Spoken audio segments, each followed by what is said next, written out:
so glad to see you, that you came for this Sunday, because remember, we're talking about the different commands of Jesus. Jesus wants us to obey these commands. That's how we show Him that we love Him, as we are obedient. Can you think of what the commands are that we have learned so far? What was the first one? You're right. Repent and believe. What was number 2? Right. Be baptized. Number 3? Pray. Good job. What was number 4? Go and make disciples. Great. And what did we learn last week? To love. Love your neighbor and love God. You are exactly right. Today, we're going to talk about worshiping God in the good times and the hard times. You know, when things are great, hey, it may be pretty easy to worship God. But we want to worship God even when times are tough, when things aren't going our way. And there's a story that goes with that from the Bible. You know, after Jesus had died and He rose from the dead and He was living in heaven, all of the different disciples were going out and telling everybody about Jesus.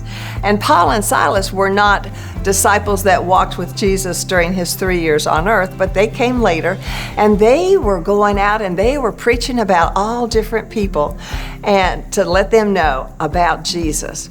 Well, they happened to be in this city of Philippi, and while they were in Philippi, they were going out and preaching every day.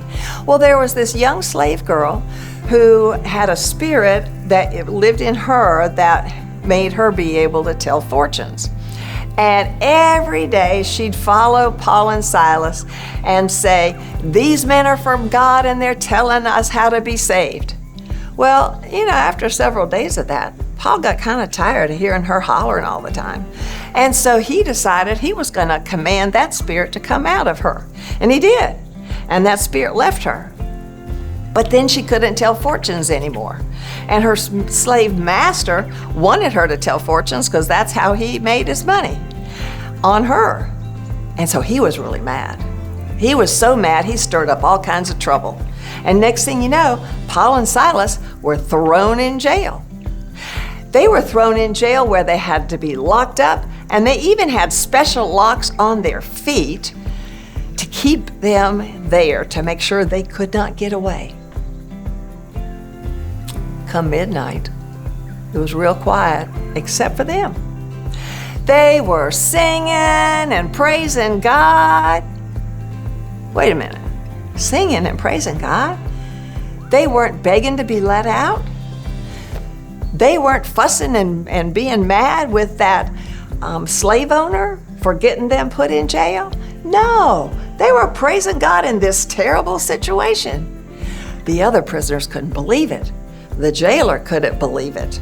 But here they are, singing and happy as a lark, no matter what their circumstance was. And then all of a sudden, a great big earthquake hit.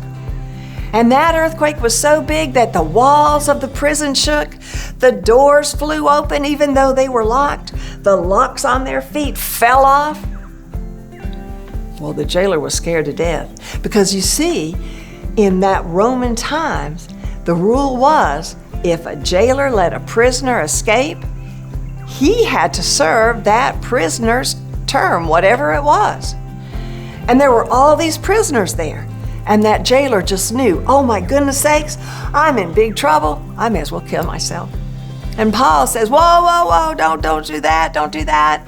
We're all right here. It's okay. That jailer was amazed. He knew that was a supernatural earthquake. Paul and Silas knew that was a supernatural earthquake. The other prisoners knew that was a supernatural earthquake. And he thought, oh my goodness, I survived the earthquake. I survived the prisoners not leaving. How can I survive any punishment that I might get from God? And so he asked Paul and Silas to help tell him and all of his family. And as a matter of fact, they all believed in Jesus. Wasn't that a great thing? All of that came from Paul and Silas praising God in a terrible situation. Now, what do you think of that? That's pretty cool, isn't it? And that's why Our big idea, let me get the words exactly right. We obey Jesus when we worship God in good times and hard times. You know, James and John were around. They weren't there at the prison, but they heard about this, and I wonder just what they thought. Let's listen in to their conversation and see.